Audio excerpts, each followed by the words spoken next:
Welcome to the Entrepreneur Gene. I'm your host, Laurie Barkman. Each week, we'll hear from founders and CEOs to explore key decisions they have made for growth, value creation, and challenges along the way. This show is sponsored by the Business Transition Sherpa, offering entrepreneur advisory services from transition to transaction. Don't forget to hit subscribe, follow us for the latest episodes, and visit thebusinesstransitionsherpa.com for more exclusive content.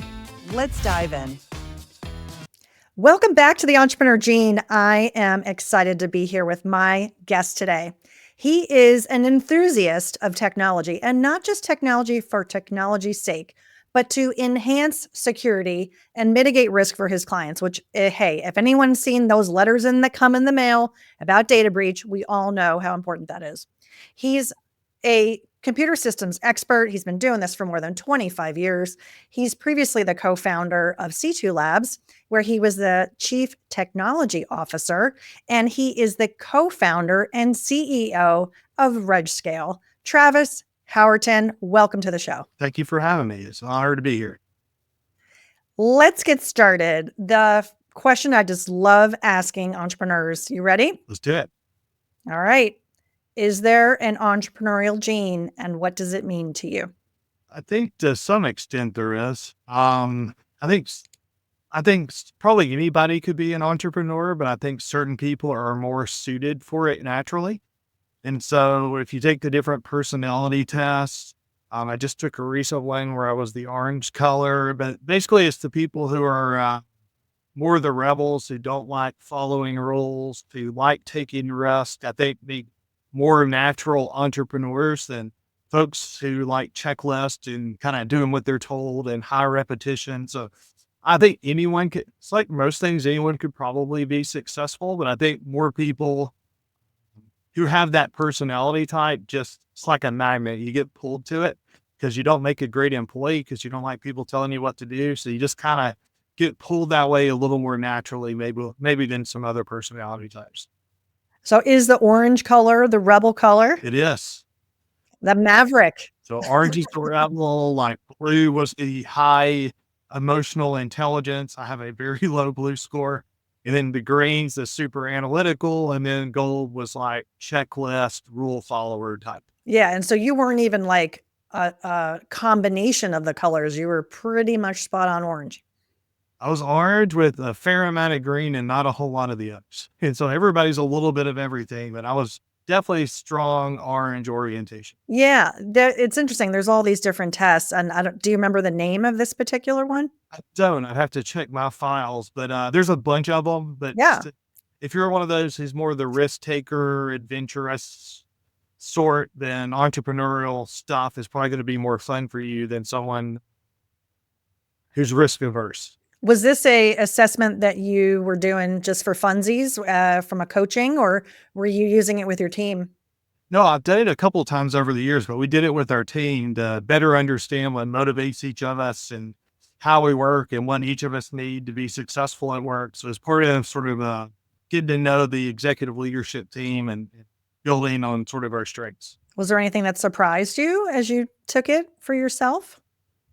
Not for myself. There were a few people who ended up in sort of different buckets that I may have guessed, but it also explained some frustrations on how people act certain ways. And like, if you're an orange and a gold, they tend to not get along great. And so we had two folks on the team who didn't get along great, and they were in the orange and gold. So it's just, it helps you understand why the person works the way they are and how they better work together.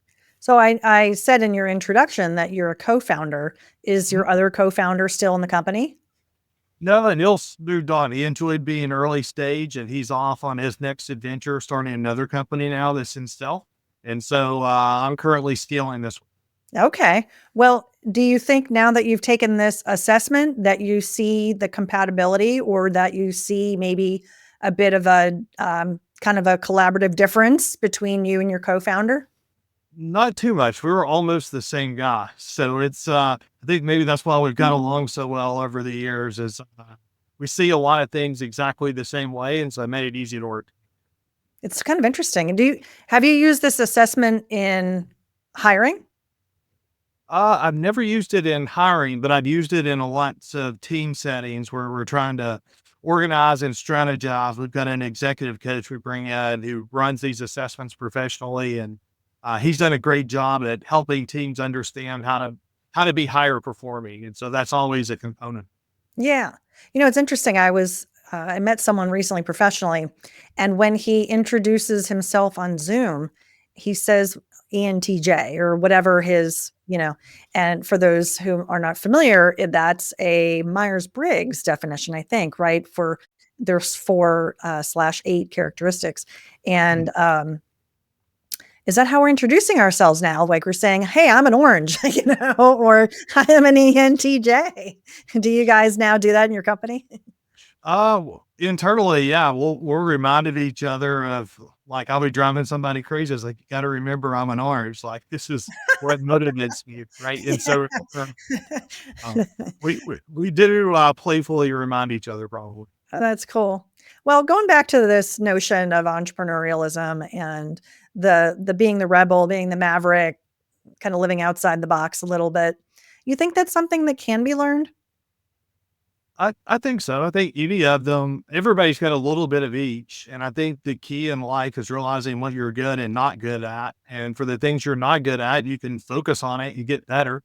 You may not be as gifted as someone who's got a lot of natural ability in one area and another, but I think all of us are capable of becoming better around it. And even if it's not something you're willing to put in the effort on, you can at least become more tolerant of people who are different than you by understanding them better. Oh, that's a fair point. Travis, I know you're so busy as an entrepreneur, growing the business, growing the team. As someone who's leading this company, what's the biggest challenge that you're facing right now? We're in the scale phase, so it's you go from something that's an idea to something that's the start of a company to something that's a real business. And so I think we're in the real business phase, a meeting process and hiring lots of people and getting ready to raise our Series B. And so I think we're getting to escape velocity where we've proven out the idea and the business model, and now it's just really putting more gas on the fire as we start to scale the company. So scale dynamics are always hard across the board from people who are great before and may have trouble when you hit certain scale. You start to need new skill sets who are more used to managing that scale. And so it's all those sorts of things, but they're problems, but they're exciting problems. And they're certainly better than we don't have a business model. We don't have product market fit sort of problems. So they're good problems, but they're problems nonetheless. Yeah, absolutely. Especially if we're talking about fires. It's funny when we Yeah. think about putting gas to light the fire and work it up, it's usually like, hey, this is going to burn to ashes. So I know that's not what you meant. Yeah. It's just, if you think about it, it's kind of a funny saying, isn't it? Yep. There's probably a lot of people out there who are building their businesses feeling that same crunch, feeling that challenge. What advice do you have for them in the scale up phase? I'm a big advocate for sort of the Toyota production mindset, Toyota production system. I came out of the nuclear weapons program and I got sort of the lean manufacturing Toyota production system religion. And sort of there's an American philosophy that problems are bad and that good companies don't have problems. And if you're a great manager, you wouldn't have all these problems.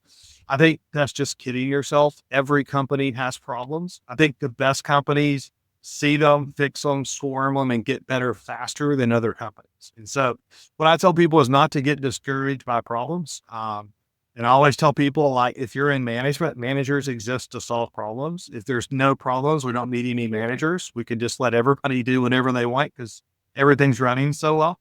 And so it's just part of it. If you don't enjoy problem solving, maybe entrepreneurship isn't for you because you're always solving some problem because nobody's ever done what we've done, not the way we were doing it. And so it's not like my nuclear weapons days where it's 70 years old, like well understood processes and engineering and well thought out. Like you're inventing it every day as you go. And so it's just a different mindset, skill set, and attitude that you need. Boy, you've been in mission critical roles, haven't you? Nuclear program, yikes. Can't get things wrong in that company. Definitely Yep. need to be process focused. I understand your point very well. Your industry is interesting. It's complicated. It's super important, mission critical, as we were saying. We're going to talk about the industry as governance, risk, and compliance. You Mhm. probably need to unpack that a little bit for us, but what excites you about the future of your industry? Yeah, I describe it as we're innovating in the most boring market in the world. And when you think compliance, nobody thinks excitement. You think paperwork, you think bureaucracy, you think probably expensive consultants and attorneys and all those sorts of things. And so I think what's exciting about it is I grew up in a time where there was no hope. Like you had to create this stuff by hand. It was a price of doing business, but it was very much where fun goes to die to create all this stuff. It's out of date pretty fast. You get audited. It's just super painful. Today, what's possible with automation and some of the things we're doing with compliance as code, we're able to automate 30 or 40% of that pain away, which has been phenomenal. But also, if you look at the rest of it, it's very heavily consultant driven. And it's that way because it's expert based process. And there was really no way to automate it. But with the rise of AI and some of the models we're training, things that were not possible a couple of years ago are now getting easy. And so if you look at where the technology is going in AI over the next 5 years, we think we're going to be able to consume a lot of what people are spending tons of money for professional services for high end consulting firms to do this kind of work and attorneys.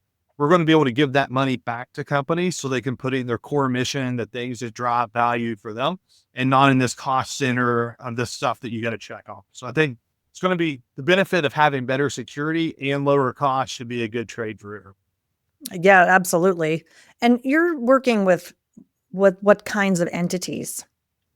Highly regulated. So really there's four verticals today that we're focused on. We'll be expanding that as sort of we continue to grow. But today, government, both federal, state, and local, they write the rules. So they got a vested interest in following them. Financial services, which is highly regulated as well in a lot of different ways. It's very important that we protect our banking system and know where our money is and those sorts of things. Next is high tech that does business in those spaces. So they need certain reps and certs to do business. We help them get those much, much faster than you can do with traditional means. And then the fourth is what I'll call complex retail. And so if you think about companies like a CVS, that might have a ton of PCI, HIPAA, PI, and other data at scale, it becomes challenging to protect and manage all that by throwing bodies at it. And so high tech retail, high tech or complex retail, high tech, financial services, and government are our initial four markets. Super, super important, as you said, regulated. There's complexity. You're dealing with process as well as personal identifiable information. So yeah, I appreciate your comments there about the industry. I appreciate that. We've spent some time here getting to know a little bit from you, Travis, which is amazing. And I want to switch gears a little bit and learn a little bit more about you. So John, tell me, what is the origin story for Travis Howerton? I grew up in Knoxville, Tennessee. Um, Never really saw myself becoming an entrepreneur. I thought that was something you got to do if you were in San Francisco or Boston or Austin or one of those places. Went to school and got my associate's degree, went right to work. Didn't come from a family with a lot of money, so I was very motivated to try to get a job. Basically, I did a level of research which involved going to Kroger's and buying sort of the Forbes list of jobs that pay you the most. And so, like, number one at the time was chemical engineering. So I was like, I'm going to be a chemical engineer. Being poor sounds horrible. I don't want to do that anymore. Turns out organic chemistry was also horrible. And so I changed my major. But during that time, I fell in love with the computer modeling that was just starting to happen in the mid 90s. And so I got the bug for computer science, and I've never really looked back. I went on to get my bachelor's and my master's at Boston University. I got to work in the Department of Energy and the nuclear weapons program, which was a phenomenal training ground for being an entrepreneur because it's sort of a innovation center in the government where the national labs do all sorts of high end research on fundamental science problems, national security problems. So I got to work with some of the smartest people in the world, engineering the most complex systems in the world. And so getting to do that at scale at a young age and lead in that environment was a great training ground for how I got here. And then ultimately left federal service after about 20 years. Ended up going to the private sector when Docris National Lab as their leader of their IT services division. Then went to Bechtel, where I led the merger of Wattle Pantax, got to save the government about $500 million doing that, and then led digital transformation globally for them. And so all along the way, I just got sick of risk and compliance programs because all these things had mountains of paperwork you had to get through. And I just felt like somebody ought to do something about this. And at the same time, my last job at Bechtel, I was probably on the road 40 something weeks that year. And my wife was just telling me, like, you got to quit doing this. You're killing yourself. And just had this idea. And she's like, well, if they're not going to do it now, when are you going to do it? And she convinced me to take the leap and kind of nudge me to go do it. And that's how I ended up becoming an entrepreneur. As I tell everybody, my wife told me. Wow. She was super supportive. And I'm guessing the business partner was somebody you already knew. Were they also in the big company with you, Bechtel? Not in Bechtel, but we worked together in the nuclear weapons program. And so I was leading a big digital transformation effort. I recruited him out of Los Alamos to come be my deputy. We became the best of friends. Then he started actually being an entrepreneur well before I did. So before I even went to ORNL or went to Bechtel or Y12, he had already stepped out. And so he'd been encouraging me like, hey, you got to come to the other side. It's more fun over here. You're going to love it.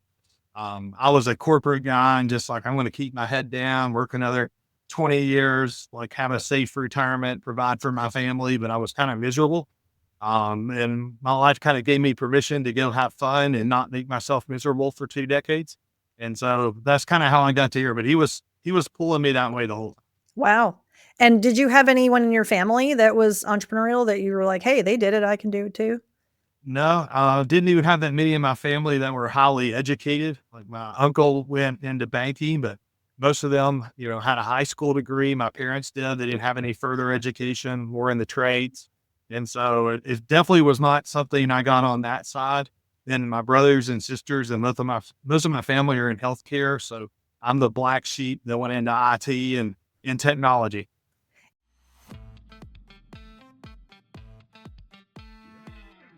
If you love the insights on this show, you'll love the insights I share in my book, written for entrepreneurs like you who are building with your exit in mind. Take the next step in your business journey to make your business more scalable and valuable. Head on over to btsherpa.com/book to grab your free digital copy of the Business Transition Handbook. Or you can also click the link in the show notes, btsherpa.com/book. You mentioned that your Series B is coming up. So doing the fundraising for Series A, did you feel like you were over your skis? No, I felt like we had we had a real solution to a critical problem that had a large market. What we had to do was go build a team, and so we had me and Anil, but we needed was a real team. So we built a prototype. We landed some really big customers that got bigger than we could handle. So it wasn't like we were raising off an idea. We were raising off something that had some traction in the market. But neither one of us had ever sold anything to enterprises, run our own company. So all the things that you have to learn, we're able to bring in through our Series A investor, Sin Ventures. They were able to bring some talent that filled in the gaps of things we hadn't done before, let us focus on things we were experts in, and we could grow the company around. And so that's been a great experience, working with a top tier VC like Sin. Oh, that's fantastic. I've been in startups where it's so consuming to do the fundraising that the CEO gets that's all they do, right? Because you got to get money in the bank in order to pay payroll and everything else. So it sounds like you guys had determined a product market fit, and you had the demonstrated customers, which is fantastic. A lot of companies struggle with that in the beginning.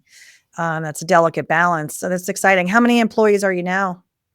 We're in the mid 50s now. So, we continue to grow. So over 50 enterprise customers, over 50 employees, and we still got some open recs out there. So we're just steadily growing. We're not a San Francisco startup where we're grow at any cost. It's more of a traditional linear model. Like we can sort of look at money inputs versus outputs and how we sustain growth, but we feel like we got a large market to go hunt in and a pretty compelling product to go sell.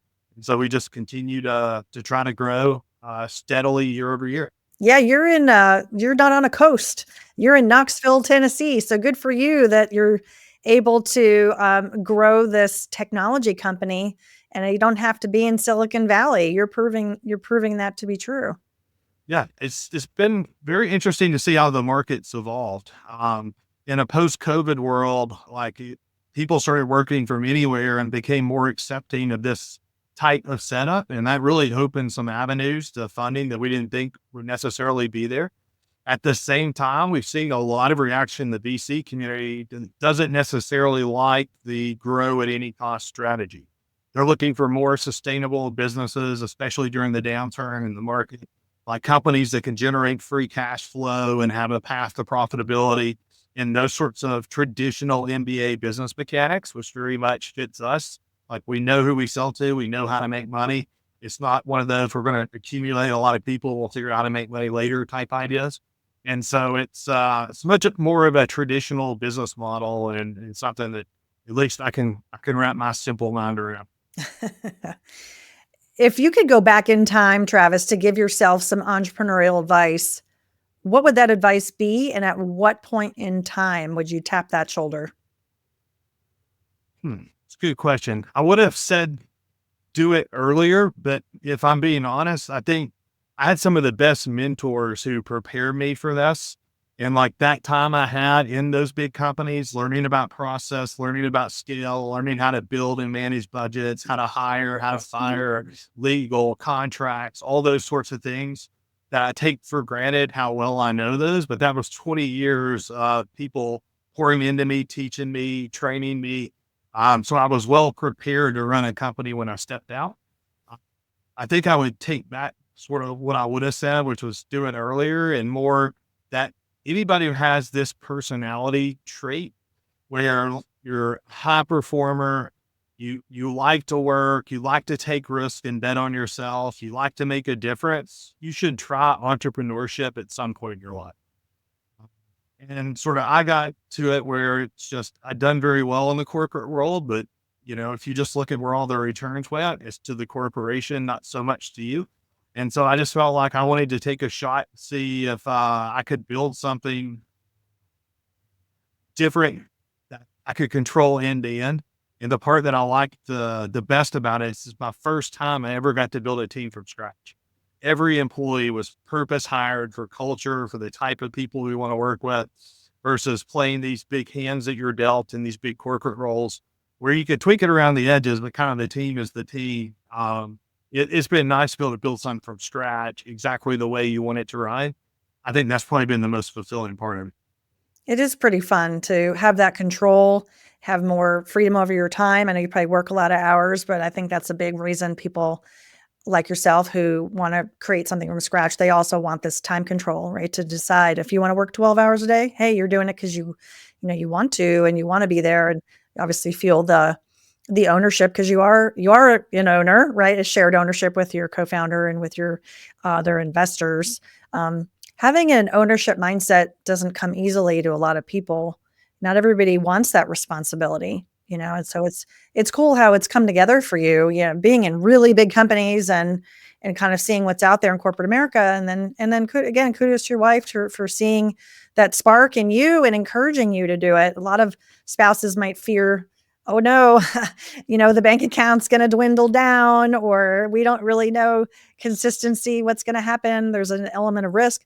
Tell me more about that. Did she have a risk loving gene in her family too? Not really. Came from dairy farmers in Cleveland, Tennessee. Okay. But it wasn't really the risk taking. It was more just wanting me to be happy and believing in me. And she was like, look, you're good at whatever you set your mind to. Why don't you just go do it? And so she kind of pushed me. It's being an entrepreneur is kind of weird because you go from a job where you make a lot of money to a job where you make exactly no money. Where there's money coming here every month versus you have to hustle to make it come in. You know that like 50% of companies are going to fail in 2 years. All these sorts of things go through your head. It's like you got to be a little bit insane to do it. It's part of that orange gene that I mentioned before. But you also know that if you do it well, the returns are outsized too. So like you got to bet on yourself and your team a little bit. And so, um, I'm fortunate to be at RegScale where I bet on this team over any team that I've ever worked with. We've hired the best and brightest. To your point, it's not for everybody. So part of how we hire people, we'll ask them, what is work-life balance for you, and describe a perfect work culture. And people who say, I want to work 9 to 5 and I want to do the same thing every day and all these sorts of things, like, don't work here. We can't offer you that. What we can offer you is the ability to learn faster than you ever would in a corporate job, right? Everybody here is an owner, so everybody participates in the upside as a shareholder. All those sorts of things are things we can offer, but like, it's got to be for you. And there's not a right or wrong answer. Different people are motivated different ways, but you get excited about the challenge and the ability to learn fast and bet on yourself, then entrepreneurship can be a lot of fun. Yeah, absolutely can be a lot of fun. And it's a lot of pressure too, which is, I think part of the realism of this show. I love talking to people about what's working well and then how you can offer insights to others who are feeling a little bit of that pinch. So I appreciate you on that. Mhm. My next question is about purpose. I think a lot of entrepreneurs go heads down. They're focused on their creation, right? They're focused on their quote unquote their baby. And when the time comes for transition, which let's face it, we're human, 100% of us, and you're going to leave our company one day, but few of us are prepared, right? Few of us are actually preparing. In a company like yours, where you've got a venture backing, venture backed financing, I would expect they've probably been asking, even from day one, what's your exit vision? Not that I'm going to put you on the spot for that, but just to call that out, a lot of times, um, owners of entrepreneurial companies like yours are building with the exit in mind. But there's Mhm. a lot of companies and owners who are not doing that. So I ask this purpose question with that backdrop, because if we don't have purpose outside of our work, where we're not building with an exit in mind, we can be trapped literally. And maybe it's not an investment that we have, it's a job, right? So the question is about purpose. What do you see as your purpose inside the business? And what do you see as your purpose outside the business? Sure. So for the next couple of years at least, we plan on being in a heavy build phase. And, the purpose is deliver value to shareholders. Every employee who works here, every customer that we have, our investors, we want to build a big company in Knoxville, Tennessee, to create a blueprint for how you do that. And to create a nice exit liquidity event for everybody involved. Like, that's the goal that we're all working towards. The post part is the part I'm probably most excited about. Like, I like this part because we're building something that makes a positive difference in people's lives. They don't have to write all this bureaucratic paperwork. They have to spend all this money on it. We can deliver real value to them. So that excites me.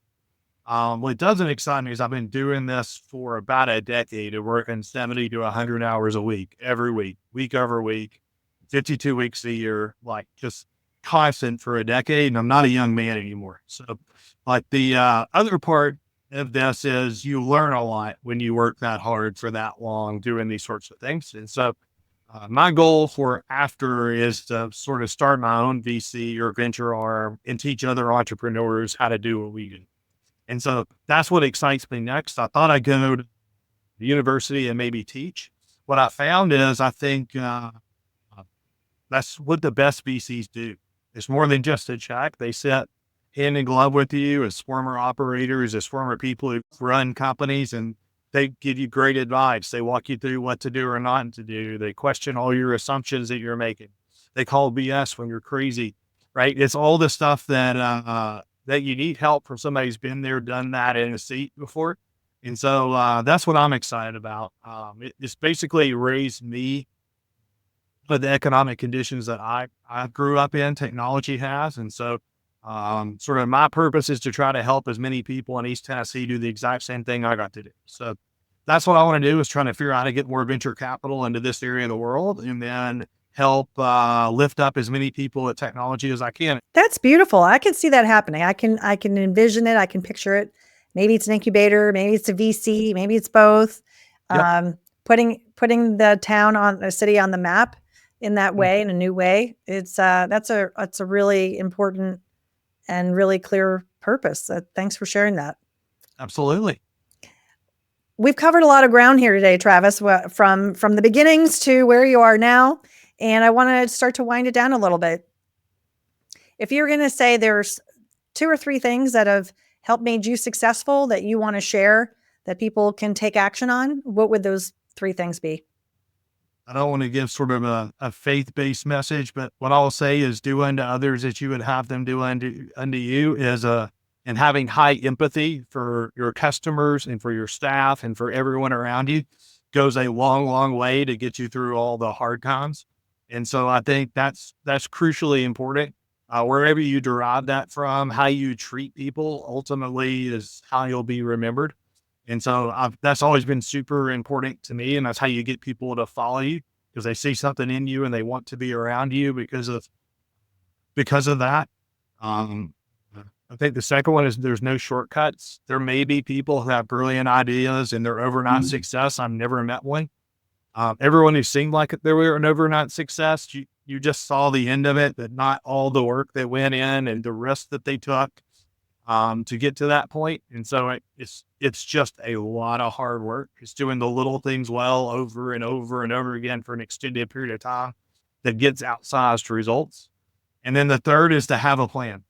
Everybody who goes through life just kind of figuring it out or laissez-faire will always find themselves behind people who have a plan, they have a strategy, and they work harder than you on top of it. You get exponential outsized results. So I think treat people well, work hard, have a plan. There's no rocket science to it, but that's the beauty of it. Anybody can do it. It just takes focus and discipline. Yeah, focus, discipline for sure. Those are great aspects of advice. So thank you for sharing that. Travis, if people want to get in touch with you, learn more about RegScale, what's a good way to do that? Yeah, I'm on LinkedIn. I'm pretty active there. So you can always message me at Travis Howerton at LinkedIn. I love to connect with you. Always love talking to entrepreneurs, sharing stories. I've been fortunate to have a lot of great mentors who are entrepreneurs who took time to help me. So if I can ever give back and help others on their journey, always happy to do it.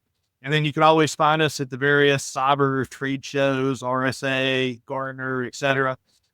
You'll find the RegScale booth and presence there. And so if you need help with your risk and compliance software, we'd love to talk to you. If you're just an entrepreneur, we'd love to talk to you. But eventually want to help all the people we can, all the ways we can, all the days. Reach out anytime. Be happy to connect. Awesome. Awesome. Thank you so much, Travis, for coming on the show. It's been great to talk with you. Thanks for having me, Laurie. It's a pleasure to be here. And to our listeners, thank you. We appreciate you. And if you appreciate this show and this episode, we hope that you will follow, share, and subscribe to the show. You can find all of our videos on the Business Transition Sherpa channel. In addition, you'll see our sister show, Succession Stories. So this has been another fantastic episode of The Entrepreneur Gene, and we'll see you next time. Hey, that's a wrap. This show is sponsored by the Business Transition Sherpa, working with entrepreneurs who want to escape feeling like a prisoner in their own business and to eventually let go flawlessly. If you loved today's episode, be sure to subscribe to the podcast. And if you want to help support the Entrepreneur Gene, I'd encourage you to leave a rating and review. Ratings and reviews truly help our show grow and get in front of more entrepreneurs just like you. If you do leave a rating and review, we'll be so happy. Take a screenshot of it, send it to my email, Laurie at btsherpa.com, and we'll send you a free digital copy of my book, The Business Transition Handbook. And we'll also enter you to win one of our monthly swag boxes. For show notes, including links to everything in today's episode, be sure to visit btsherpa.com. Also, as a reminder, you can watch this full video interview on our YouTube channel for the Business Transition Sherpa. While you're there, be sure to check out videos from our award-winning podcast called Succession Stories. We'll see you next time on The Entrepreneur Gene.